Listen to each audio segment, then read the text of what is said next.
It's a TPK. It'll ruin your day. But hey, it's okay. It's a TPK. It's a TPK.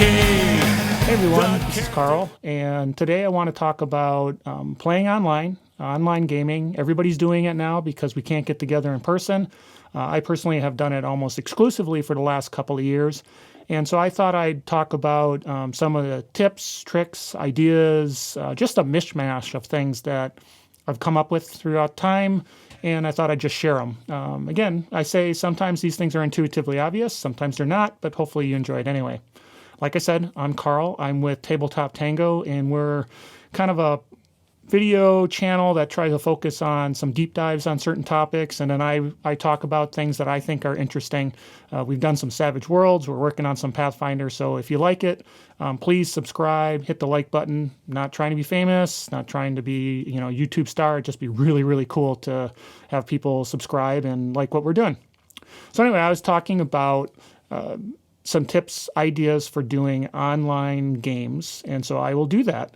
Like I mentioned, no particular order, no specific, sequence. We're trying to get this information across, just a mishmash of stuff. So the first thing is when you're online gaming and you're forming a group, sometimes you even doing strangers and pulling those together through looking for groups like on things like Roll20. But even with your friends, Session Zero is so important. Now, it's important for every game, but for online gaming, it's even like doubly so, because you're going to set logistical expectations. You're going to set, what are we going to do when a player can't come? What's the tone of the game?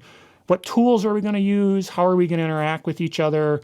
Things that you don't have to worry about in an in-person games. Things like, are we allowed to have side conversations through chat? Are we allowed to, send private messages to the game master on things we want to do versus verbalize it, which is the equivalent of, writing a note and handing it to the GM. But sometimes they don't do that. You don't do that at the table because it's too obvious. But maybe that's something you want to do now in your game online. So there's a lot of things to talk about there beyond your typical Session Zero things, which is, what safety tools are we using? What's our social contract? Those sorts of things. And I'm going to do a video on that, I swear, because I keep bringing up Session Zero. And I have a big list of all the things in Session Zero that I do or I think about. And I think that'd probably be interesting. Anyway, back to the topic at hand. Another thing is audio is the most important thing to worry about. Don't worry about video first. Don't worry about, virtual tabletop first. Worry about your audio. So get together with your friends before you ever play. Check to make sure audio is working. I highly recommend using a service that really focuses on audio. So I use Roll20 a lot. Don't use the audio in Roll20. It's not their expertise. It works not so great. Some of the other video chat software, their audio is only so because, their focus is on purely the video side of it. And, they're used to having people with cheap garbage microphones, for some office stuff. And that's fine. But focus on your audio first. I use Discord. Some people like it. Some people don't like it. But it's pretty good on audio. It's got things like noise suppression. It has features where it's easy to mute, easy to bring up video and turn video off so that when you're stepping away from the keyboard, people don't see an empty screen or your room behind. So it's got a lot of features that are really well suited for gaming online. So leverage that. Related to it, though, is if you're a game master, I highly recommend you figure out how to use video. It's great audio chat. Our audio is the most important thing, but if you're able to use video, you should. If you're the game master, try to get the best video you possibly can so that you can, when you're at the table, you're always going, well, it's about this big, or he's rummaging back and forth and you're using your hands to do things which are really tough to do audio only. And so it forces you to be much more descriptive if you're doing audio only, but you also lose some of that, excitement and emotion that you get if you do have video. So it goes back to then get the best video service you can. Again, I use Discord. Its video is actually pretty good. I put on the side of my screen, I put my players as big as I can get it on my large monitor, and it's a good size screen. I've used like Roll20 we used a video on, and it's not so good. Even Google Hangouts was okay, but in the end of the day, it's your preference. Just video is a really useful tool, primarily to get those hand motions and sort of being able to see the interaction with the players, and you get a little bit of the body motion, or you can read the audience a little better, but it's still hard to do. So when we talk about running the game, a couple of things is it's easier for people to wander off mentally when you're doing an online game. The web browser's like right there. You're literally in a web browser if you're using something like Roll20. And I just click another tab. I can kind of look around. And you'll see that sometimes where somebody will say something funny in the game, and before you know it, somebody's dropping a GIF down in the or GIF down into the chat. Again, I use Discord, so they drop it in the chat, and now here's this funny little thing that's related to what's going on. But the reality is, they were kind of like got their browser open and they were looking and they were searching and they were trying to find this thing to post. So it's easy for people to get disengaged a little bit. So you have to do extra to be able to avoid that. So where you might be useful at your table to do very long interactive sessions with people, and the others, the expectation is they're watching and they're following, do less of that. Do more jump cuts. What's these folks doing? Let's understand what they're doing. Role play a little bit, but then, hey, what are you doing over here? What are you doing here? What are you doing there? So that you keep the players constantly engaged, because it's far too easy to wander off. Now I'm going to speak out of two sides of my mouth, but I'm going to say, let them use the technology too, though. So what I mean by that is when the players aren't the spotlight and they still want to role play and they still want to have those side conversations that move the story forward, let them do it. Let them use the chat function on the tool.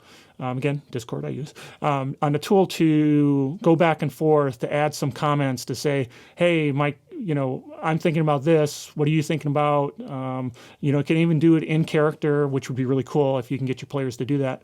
But what that does is that avoids those side conversations coming through into everybody's audio or into the role play that you're focusing on right now.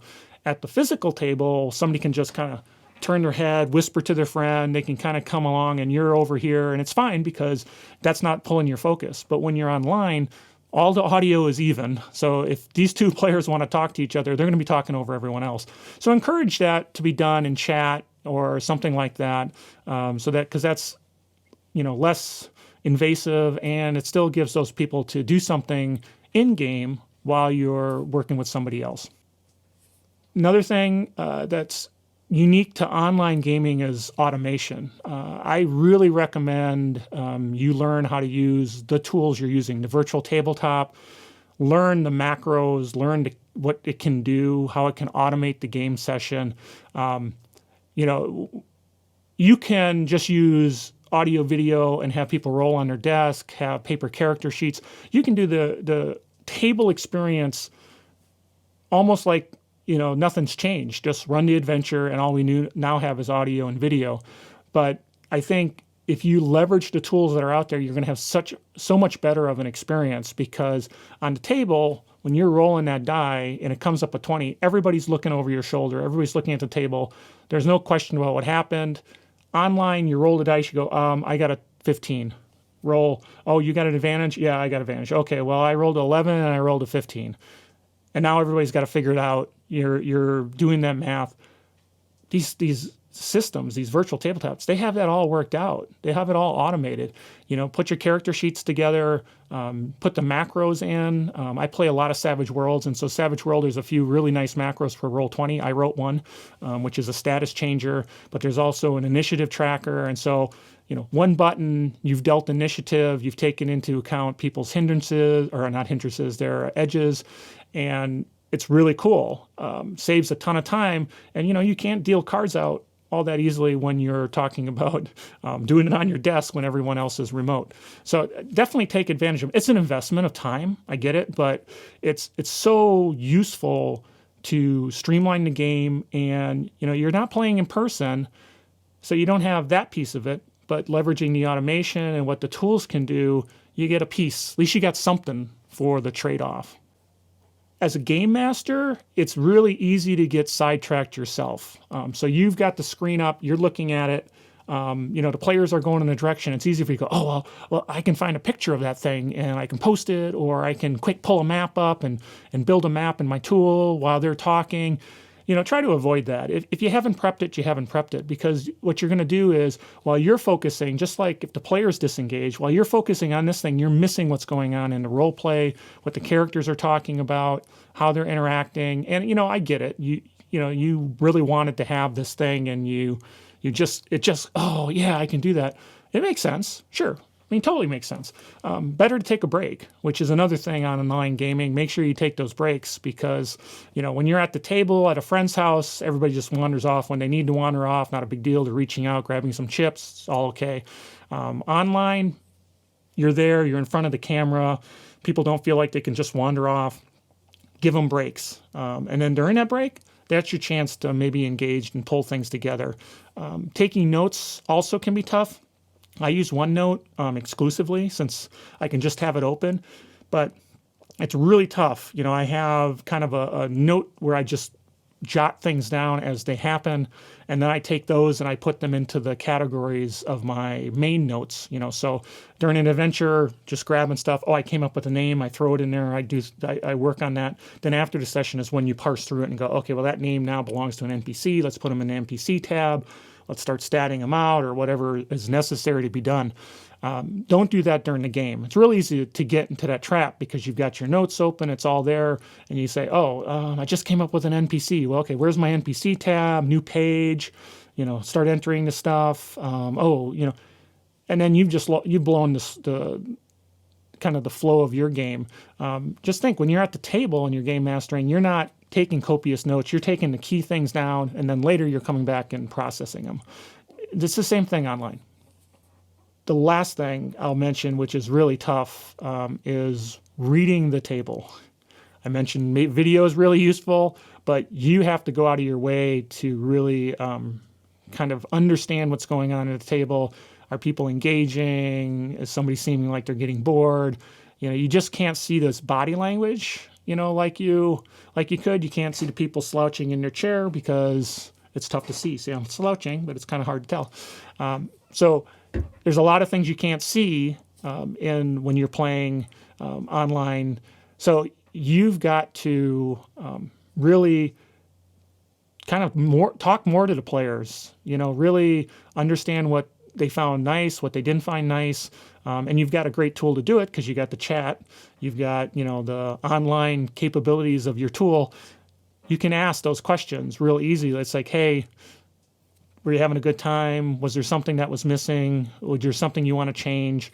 You can have those conversations as you go. And that's after the game. During the game, you really can get that feel for if you're jumping in and you're asking somebody something and they're not really role-playing back, or they're kind of, whatever. They, hey, roll this die. Okay, I roll this die. And, I'm not really engaging. You can get that, but you got to really pay attention. You have to really focus on it, where it might have been more intuitive, because humans are good at reading body language at the table, where, someone's just kind of fidgeting with their dice, and you go, oh, that person's disengaging.